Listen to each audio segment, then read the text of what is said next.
এই অবিরাম খেলায় আমি ক্লান্ত। আমিও অরাম। অনেক শতাব্দী ধরে আমরা অপেক্ষা করছি কেউ আমাদের সাথে ভয়ের বদলে ভালোভাবে কথা বলবে।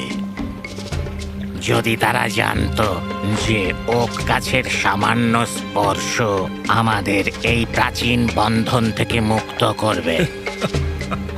আর ভাবো যে আমাদের অবাক করা বিষয় যদি তারা জানতে পারে আমাদের সোনালি সার দিয়ে আশীর্বাদ প্রাপ্ত খাবার ভাগ করে সোনার ধন বলে, আর হীরা পান না দেওয়া মূল্যবান রত্ন বলে।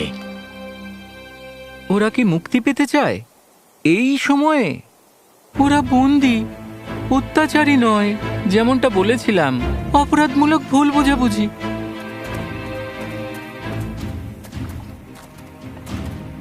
শ্রদ্ধেয় লুমিনারা, আমরা বিজয়ী হতে আসিনি, বরং জ্ঞানের সন্ধানে ছাত্র হিসেবে এসেছি। প্রাচীন বাতাসের দ্বারা অবশেষে এমন একজন যিনি দাবি বা শ্রদ্ধার থেকে শ্রদ্ধার সাথে কথা বলেন। ও অরাম, তুমি কি মনে করো ওরা এখানে সাহায্য করতে এসেছে, কিছু নিতে নয়?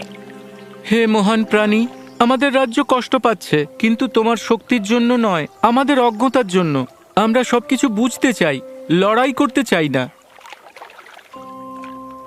তরুণ রাজপুত্র, যেহেতু তোমার শরীরে রাজরক্ত বইছে, আমরা এই পবিত্র উৎসকে পছন্দের দ্বারা নয়, প্রাচীন জাদুর দ্বারা রক্ষা করছি, যা আমাদের আবদ্ধ করে।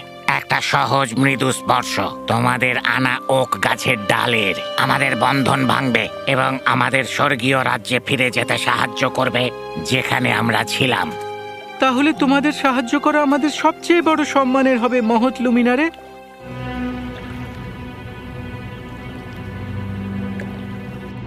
তোমাদের দয়ার জন্য এই উপহার গ্রহণ করো, আমাদের সত্তার সারাংশ, যাতে তোমার কথা বিস্ময় সৃষ্টি করতে পারে।